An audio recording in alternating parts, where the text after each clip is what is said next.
Hello and welcome to On the Bench, the only sports discussion show for the Lincolnshire and Humber region right here on Estuary TV. My name is Rachel Chadwick. And I'm Paul Woodford. As always, we're here each week to take a look at the sports stories that have been making the headlines locally and around the world. Joining us in the studio this evening is Grimsby Town sports journalist, once again, Matt Dannatt, and the mighty Mariner himself, Andy Carr. Welcome to the show, guys. Matt, it's been quite an interesting start to the season for you, for the Town game. Yeah, that certainly goes without saying. It's been a bit of a topsy-turvy start to the season. Obviously, results have been a bit up and down, and then with the week that we've just had, it's certainly been an interesting one. OK, coming up later on in the programme, Tom and Stu are back with more of your questions in A View from the Estuary, and Matt Denson has been down for a training session with Grimsby Rugby Club. All that is coming up shortly, but first, let's take a look at the stories that have been hitting the headlines this week.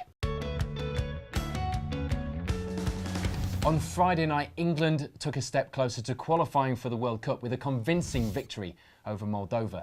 The European minnows were swept aside by Hodgson's men to set up a crucial tie against Ukraine tonight. In F1, Sebastian Vettel won the Italian Grand Prix, extending his lead in the Drivers' Championship to 53 points. With 175 points still available in the remaining 7 races, though, it is all still to play for as we leave Europe. But the story that seems to have caught everyone by surprise, probably especially our guests in the studio, was the sudden departure of Rob Scott from the management at Grimsby Town. A statement released by the club merely stated that Paul Hurst would take sole charge of the club, which has led many to speculate that Scott had walked out or had been fired. Matt, can you shed any more light on this story? Well, myself, like a lot of people, are still sort of in the dark over the situation. I mean, our understanding is certainly at the paper that Rob hasn't been sacked and he is still at the club, just not involved in sort of first team affairs at the minute. Obviously, Paul took charge of the game against Luton on Saturday and did very well to get a point in what was tremendously difficult circumstances, I should imagine. But extra to that, I'm afraid everyone's left guessing as to what the real situation is. Andy, a man on the inside, quite literally, depending on which way you look at it. Where did Town go from here? I think the situation is, Matt said it, I think that really the fans and everybody have just got to wait and see, you know, what comes out kind of thing, because nobody seems to know. It's a very bizarre situation and circumstances that I can never ever remember. I'm sure Matt's the same. We can never remember anything like this coming up before. Do we have any idea what suddenly triggered this? Because it does seem very sudden, doesn't it, and out of the blue? It is very sudden. I mean, there's been all sorts of conspiracy theories thrown around, and I suppose when you put out a short statement like that, it's going to welcome that kind of speculation. But again, no one knows where it's come from. I mean, I spoke to Paul himself after the game on Saturday and asked him the question, you know, do you know what this is all around? And he said no. And you should imagine a guy who's worked alongside Rob for the last 5 or 6 seasons, he'd be the first guy that Rob would have told. But if you asked me, I don't think I'd tell you either. Absolutely, no, I understand that. But as I say, no one seems to know. I mean, we've spoken to people right at the top level of the club, and I suppose it's a really difficult position to put Paul in as well, because he's none the wiser. No. So I thought he looked a bit lost on the touchline Yeah. on Saturday. You know, it was so strange seeing him there, you know, without Rob there. But like as Matt said, there's so many theories going around. You know, I think most of them people can just forget about, because I think it's going to be, when it eventually comes out, it's going to be something nobody's mentioned. Yeah, it is a really difficult time for the club. I mean, in terms of the footballing successes and things to start the season, how do you feel that's gone for them, putting this to one side? It's been a mixed bag, and I don't think the announcement could have come at a worse time, really. But to then go on sort of a day later and perform particularly well in the second half against Luton, because that was a tough game, and there won't be many teams that will go to Kenilworth Road and get a good point. They could just be showing signs of maybe a little bit of stability coming back into the side, which can only be a good thing. A mixed bag, that's diplomacy in its purest form from a journalist, isn't it? Absolutely. Yeah, well played. Firmly on the front. Well, it is definitely an interesting one. Lots of speculation about that one. If you've got your own views on this story, you can tweet us in the studio at On The Bench TV, or you can let us know our thoughts on that one, and we'll possibly read some out next week if we fancy it. On that note, Tom and Stu have once again been mounting up your questions, and here they are with this week's A View from the Estuary. Hello and welcome to this week's View from the Estuary. What are your thoughts on Spurs' spending in the transfer window, and how do you think they will get on this season? Good business by Spurs. They haven't actually spent anything. In fact, if anything, they've gone out and made a profit. They've brought in some top international players. Soldado's already got a few goals. You look at Paulino, he's done well over the first few games of the season. Yeah, they're not just sort of any old players to make up the squad numbers. Yeah. They have gone out and bought top players to replace, obviously, Gareth Bale. So that huge cash fee they got for that, they've not actually spent any cash, they've just used that money. So it's almost, they've not had to spend any money, but they've improved the squad. But I think in the Premier League, the title is just out of their reach, but I think they can go on and win the FA or Capital One Cup. Should all sport receive equal media coverage? I think you have to look at individual sports. I mean, in a perfect world, you'd want every sport to have equal coverage, but then you've got to look at the money being pumped into the sport from the television and then vice versa. So I guess money is a massive influence when it comes to this. Although I do think, going on from what you've said, more sport does actually need to be on Freeview TV, because at the moment you've got the Formula One, which is on a subscription. You've got all the main football matches and rugby matches that is on a subscription. And nowadays, sport is liked through the media. If there isn't enough, how are new fans going to go to the rugby league, the rugby union, your tennis? That's on once a year. Maybe a final if Andy Murray gets there on free-to-view TV. I think more needs to be done for terrestrial TV rather than all the subscription channels.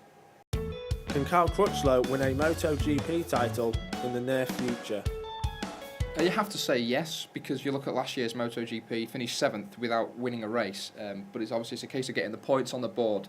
That's all that really matters. So if you have to say, if he wins races, he can win a GP soon. Yeah. Yeah, I think he can. He's up there with the likes of Valentino Rossi, Jorge Lorenzo, and Dani Pedrosa. He's a very good MotoGP rider. He knows what he's doing. He's 110% committed to what he does as well. And you just look at his previous seasons over in Britain when he had an on-off season in 2009. Yeah, he had multiple bike failures and still won.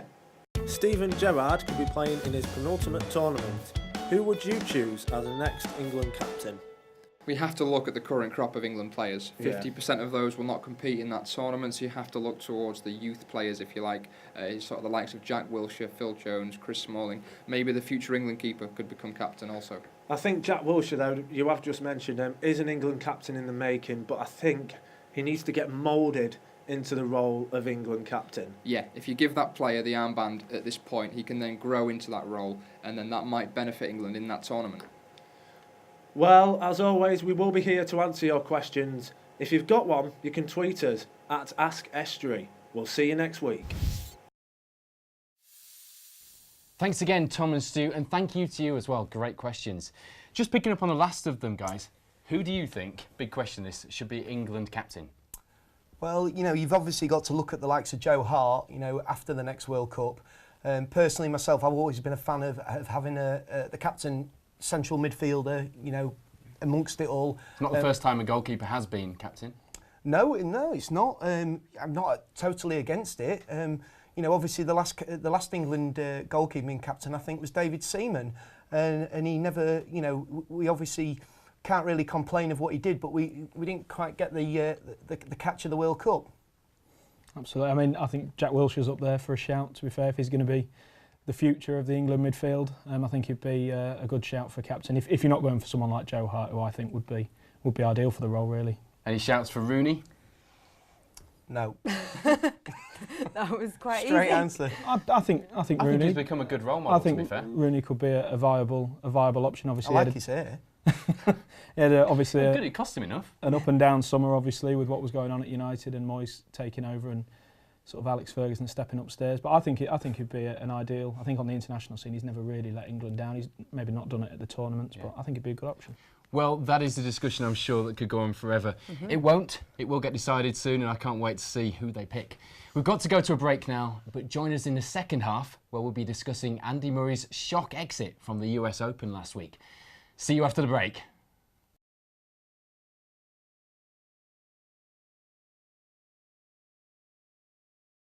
Welcome back to the show. Now, after a summer of success and a bumper year for Andy Murray, no one would take that away from him. I think we all had this inbuilt expectation that he would go on to reclaim the US Open title. Unfortunately, as we know, that wasn't the case. Asking our studio guest then, do you think there was too much weight of expectation on Murray's shoulders this time? I probably won't say necessarily expectation because, you know, there's other cracking players such as, you know, Federer, Nadal, Djokovic. I think the pressure, I won't say necessarily the pressure, I think it's obviously a lot of mental strain, and I did read this morning that you're saying that the mental pressure on him, I think, finally has come to the forefront, and obviously with the 3-0 defeat. But I think, you know, he may just a good rest and then come back fighting fit.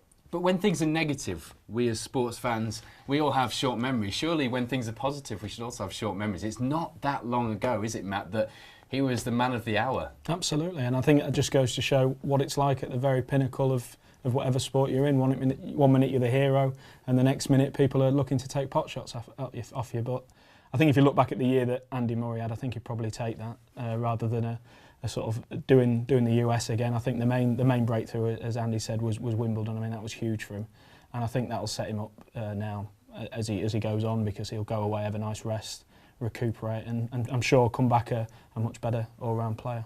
So, bearing that in mind, Rach, do you think he will win any more titles? Of course he will. It's Andy Murray, he's British. Well, British tours, Scottish tours, but British tours. But yeah, of course he will. Yeah, definitely. Now, I think it's, like we say, it's quite easy to forget the successes that he has had. But I think we've just got to look forward and just kind of appreciate the sport that's going to come from him. And he's still at the pinnacle of his career, so hopefully. I think one of the successes, not actually necessarily, you know, just on the court, was the documentary on him. I think that won quite a lot of people around. Definitely. You know, I think people thought, oh, he is actually a nice guy. Yeah. And I think that documentary has done him huge favours. I don't think anyone would disagree with that. No. So let's hope he finds that amazing form he had in the summer soon. Now, Matt Denson has been back out on the road this week, and he went along for a training session with the Grimsby Rugby Club. He was telling me that he couldn't wait to get stuck into a good hard scrum. So let's see how he got on with this one. So, arrived today at Grimsby Rugby Union Football Club. Going to join in with the lads. Going to find out what's going on. Going to do a few drills, a few exercises. Let's find out how we get on today.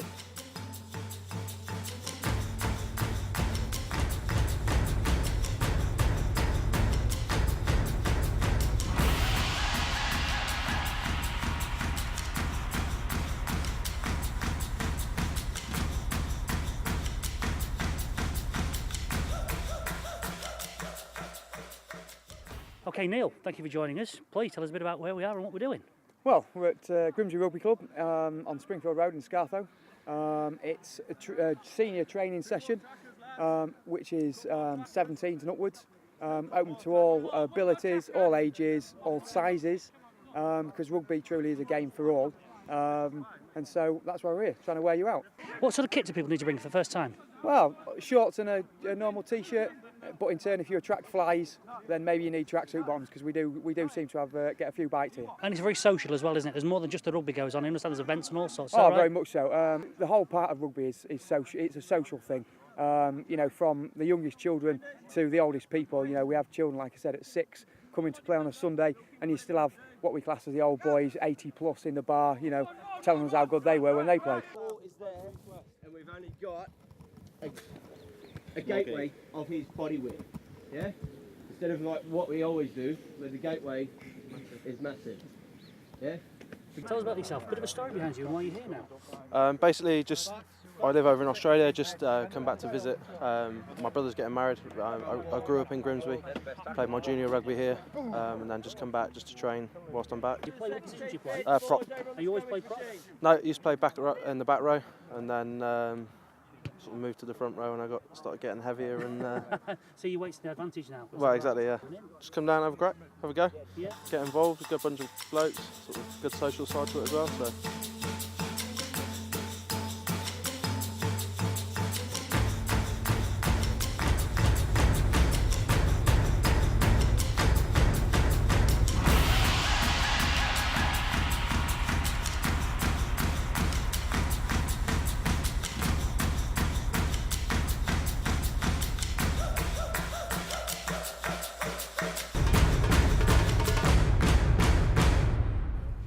What a great night. Fantastic bunch of lads.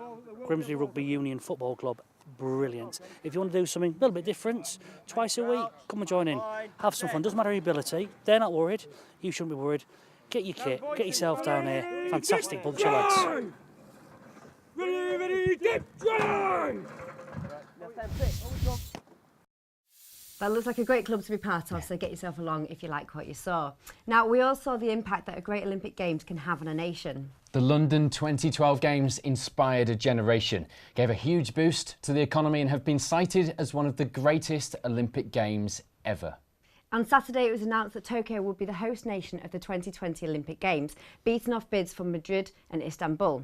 Tokyo were clear favourites from the start, with the allure of an established sports and media market making them a safe pair of hands to host the Games. However, there were fears that the controversy surrounding the Fukushima nuclear power plant leaks might throw their bid off track. Matt, was Tokyo the right choice, do you think, for 2020? I think for me, yeah. I think out of the three host cities that were in the running, I think Tokyo's, as you say, a safe pair of hands. I think they'll deliver a fantastic Games, to be perfectly honest. Knowing the way the country works, I think it'll be an incredibly well organised you know what, for me, Andy, the biggest surprise was Madrid. First country out, early on in the proceedings, straight out. And they had that really emotional Antonio Banderas appeal as well. Yeah, I suppose it was a bit. However, if I remember rightly, I think Japan did nearly win it on the first round of voting. So obviously, you know, whatever they had to offer, you know, won the votes round. You know, and I can imagine now what the technology is going to be like for that opening ceremony. Yeah, well, if the Japanese have got anything to do with it, it'll be pretty striking, I think. It's going to be impressive, I think. I mean, what kind of boost do you think will be for the economy, Matt? Well, I mean, we saw firsthand with London 2012 the kind of boost that that this country received from the Games. I mean, specifically in areas of London that have just been completely regenerated. I mean, it's been fantastic to see. I think Japan will benefit in a similar way. You know, it's going to be it's a worldwide spectacle. I mean, tourism obviously is going to take a huge boost, and everything that the Games entail. I mean, it's a fantastic gain for a country to have. Sorry, it definitely is. One thing that's really struck me though, they've banned baseball, and that is such a big sport in Japan. Outside of America, I think it's the second biggest country to take up baseball. And it's not going to be in the Games. But they put wrestling in, so Matt Denson will be happy. I think he's going to get his Leica ready, don't you? But to take out such a big sport, any ideas why they may have done that? Maybe they're looking at, you know, other sports to go in. I know that there's a big campaign for squash to go in. I'm well aware of that, and you know, it's in the Commonwealth Games, and you know, and squash is a good up and coming sport in this country. So maybe they're looking at other sports to replace it. Maybe it's a debate that will rage every time there's an Olympic Games coming up. What sport should be in? I think it's good that wrestling should be in, because that's obviously a very traditional Olympic sport. So I think that's good to see. But baseball, as you say, it's quite odd given the popularity. Like in the a good wrestle. Not now, guys. For right or wrong, you talk about headlines. They are going to be following this Fukushima storyline, which no doubt will unfold in all sorts of different ways before the Games start.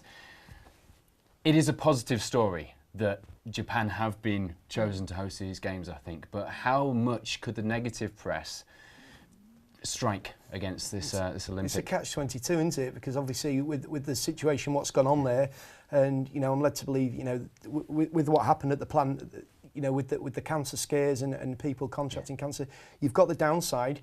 Do you look at it as that they've got the Olympics, so it's a boost for the country to try and cheer everybody up? But I'm led to believe that around the Fukushima plant, it's not been sorted out. You know, there's still people not back in their homes, you know, and I can understand the annoyance when, you know, there's millions, billions being spent on the Olympics, yet there's people homeless. A story right through sport, unfortunately.